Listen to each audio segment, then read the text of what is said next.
Honestly, I'm trying to do this post, and it's really, do you know what? It's really, when I sort of speak, I naturally speak and rhyme. I don't write it out. I speak what comes to mind. And when I try and do a post, I'm about 8 minutes in and I'm speaking in the way I do, then all of a sudden I get a mind block and I just lose my trail of thought and I can't carry on anymore. So I have to go back to the start and start again. I have to. Anyway, I digress. Remember the lottery. The lottery, when it first come out, and it's like, we can make you a millionaire, and it's like the best thing since sliced bread, and it was like everyone, the brand campaign of this big giant hand. You remember the big giant hand coming out the sky to be like, it could be you, it could be you. As we watch these actors and actresses walk down the street, just randomers like me and you, to be like, it could be you, come and buy a ticket from us. I feel like right now, as we watch David and Victoria Beckham just aligning with the royalty as they step into a royal banquet, as they've been invited in by the king, and I feel like there should be a lottery hand coming down at the sky to point down to them to say, Harry and Meghan, this was you. This was you in situ, and now look at you. And honestly, if you didn't know, say we didn't know who David and Victoria Beckham were, and we were all living off grid or under a rock for the last 30 years, and we watched Harry and Meghan, this prince and his wife, step away from the royal family to cause nothing but trouble and strife, and we see this couple just who had a bit of beef with them. They were friends over outfits, haircuts, salons allegedly, and we see Harry and Meghan do their documentary, and we do then watch Victoria and David do a documentary, and it would almost look like they're trolling them. It's almost like they're stepping in to be them, but they're not, naturally, because we know David Beckham is proud of his country. He's given a lot to his country. He's a monarchist, he's a royalist, he's a friend to Prince William. We understand when we watch him running around his garden over his chickens and planting plants that he's reached the maximum of wealth, and he understands there's only so much when you get to that point in life you can do with yourself. So if I feel like when we watch David and Victoria walking into that banquet, you can see Victoria's nervousness. You know, this is Victoria Beckham, but here in this moment, she's not. She's a small fish in a big pond in this situation. David Beckham, you can see that smile, that proud, because he's very expressive with his emotions, a bit like when we watched him queue up for hours on end to pay his final respects to our queen, but not only for her, but for his nan and granddad who couldn't be here to say goodbye to their queen, because he's a royalist, he's a monarchist, he wanted to be there, but he didn't use his special privilege to push past the rest. He joined the queue like everyone else, hours through the night, as he waited for his turn and time to say goodbye.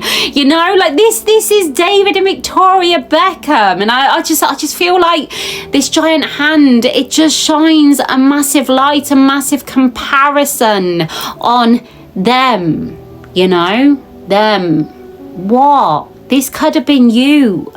If only you would have listened in to everyone trying to get you into tune with this lifestyle, to understand the good, the bad, to understand that the people looking on need you. They need to see you're proud, like we do with David and Victoria.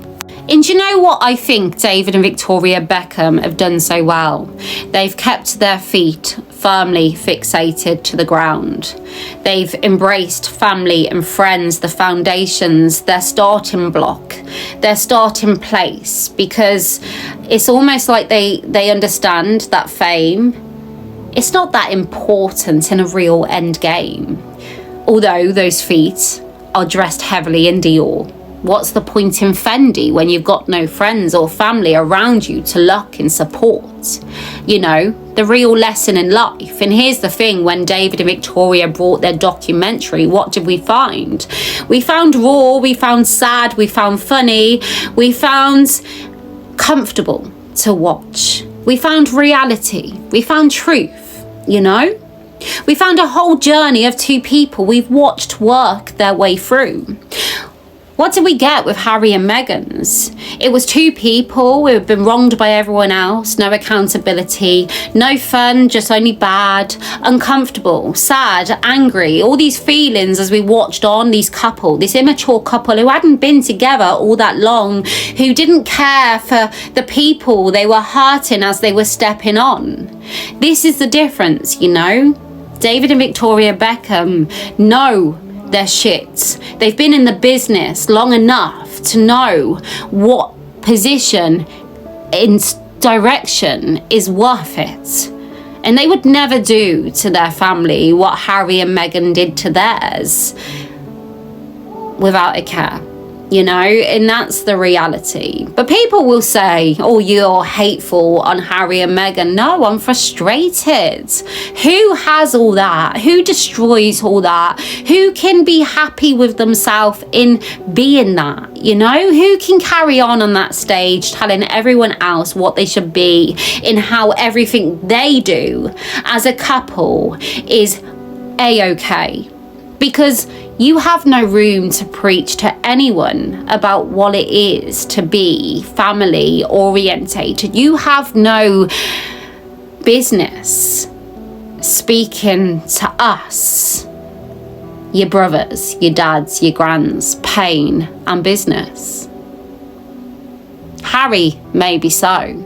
But then where did we find Harry next? Rocking on a sofa with Gabor as he framed it and sold it as support. His wife was okay with that, in doing that. This prince who had been hateful of the media attention, the cameras are clicking, yet he came out to give some more. But to share the most hurtful time in his life for a slot on TV, supported by his wife. So yeah, that's my bit really. That's my ramble back and forth. I don't really know if it makes much sense at all. But it's nice to see David and Victoria Beckham doing what they do so well on our TV, because their business, this is their brand, you know? This is why people will buy the aftershaves they're selling and watch the documentary in which they sit and speak to us.